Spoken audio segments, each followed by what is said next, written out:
The elevator didn't have buttons. That was the first sign this wasn't a normal hotel.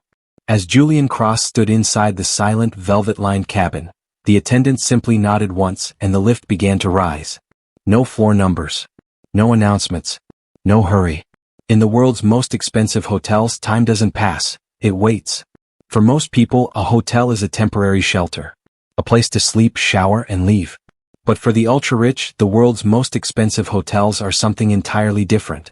They are environments of control, designed not just to host guests but to reinforce identity. These hotels don't sell rooms. They sell certainty. As the doors opened, Julian stepped into a suite larger than most homes. Floor-to-ceiling windows framed a skyline glowing like a private exhibition. The silence was complete, despite the city far below. Every surface absorbed sound. Every texture whispered refinement. This wasn't luxury meant to impress visitors. It was luxury meant to protect those who live under pressure. The most expensive hotels in the world are rarely discussed openly. Not because of secrecy but because explanation cheapens the experience. These are places where billion-dollar decisions are finalized over breakfast, where legacy families gather without fear of exposure, where royalty and titans of industry coexist without hierarchy because money stops talking at this level. Julian moved through the suite slowly, noticing details that only mattered to those who lived this life regularly. Lighting adjusted automatically to his circadian rhythm. The air carried no scent unless requested. The bed wasn't soft, it was calibrated. Even the silence had texture. This was not indulgence. This was engineering for elite existence. In these hotels, staff don't ask questions. They anticipate. They know when not to appear. They know when to disappear completely. Privacy is not a feature here, it is the foundation. Guests are not checked in publicly. Names are never spoken aloud. Payments are invisible. At this level, discretion is more valuable than marble or gold. That is the first truth behind the top 10 most expensive hotels in the world. They are not designed for travelers. They are designed for people whose lives cannot afford disruption. Morning arrived without sound. No alarms. No hallway noise. Just soft daylight sliding across stone floors imported from continents away. Julian ordered breakfast without speaking to anyone. It arrived precisely when hunger appeared. This is how the most expensive hotels operate, they remove the need to ask. Each of the world's top 10 most expensive hotels shares one defining principle. Nothing is standardized. There are no identical rooms. No predictable layouts. No shared experiences. Every suite is unique because the guests are expected to be unique. Standardization is for mass markets. Individuality is for the elite. Some of these hotels are vertical palaces rising above global capitals. Others are hidden within ancient buildings where history itself becomes part of the service. Some float on water. Others disappear into cliffs or deserts. Location is irrelevant. What matters is isolation within access, the ability to exist apart from the world while remaining at its center.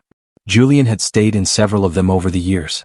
A hotel where each suite had its own private elevator. Another where the entire top floor was permanently reserved for one family, never listed, never booked publicly. One where the walls were reinforced not for soundproofing but for security. These places are not about comfort alone, they are about control and safety at the highest level.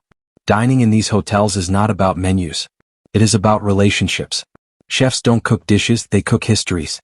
They know what you ate last time. They know what you avoid. Ingredients are flown in hours before preparation, not for freshness alone but for trust. Nothing is outsourced unless it meets impossible standards. Julian remembered a hotel where the spa extended underground, carved into bedrock, insulated from the outside world.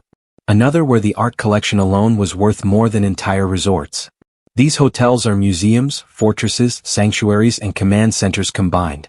What surprises most outsiders is that these hotels are rarely flashy. Excess is considered unsophisticated. The wealth here is quiet, dense, deliberate. Gold exists but only where it makes sense. Crystal appears but never announces itself. The goal is not to overwhelm but to stabilize. The guests move differently here. Slower, calmer, more assured. There is no rush because nothing can be missed. Everything is already handled. When you remove uncertainty, confidence becomes natural. This leads to the second truth of the most expensive hotels in the world. They are not about luxury as pleasure. They are about luxury as mental peace. On the final night, Julian stood alone near the window, city lights shimmering below. He wasn't thinking about the cost of the suite. He never did. Because at this level, price is irrelevant. What matters is how the place makes you feel when you leave. The most expensive hotels in the world are not meant to be visited once.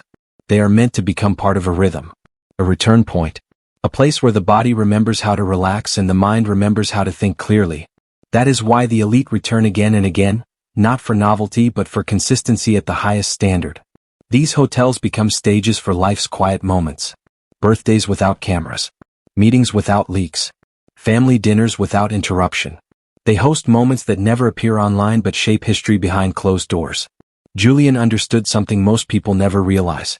The reason these hotels cost tens or even hundreds of thousands per night is not because they are expensive to build. It is because they are expensive to maintain perfection without compromise. Every flaw corrected before it appears. Every inconvenience eliminated before it is noticed. As checkout approached, nothing changed. No bills. No counters. No farewell crowds. Departure was as silent as arrival. Because in this world, presence matters more than ceremony. The final truth became clear as Julian left. The top 10 most expensive hotels in the world are not places where people go to feel rich. They are places where rich people go to feel normal again. Where power can rest. Where identity doesn't need to perform. Where life slows just enough to make sense. And that is why no matter how many mansions, yachts, or jets they own, the world's elite will always return to these hotels. Because true luxury is not ownership. It is being understood without explanation.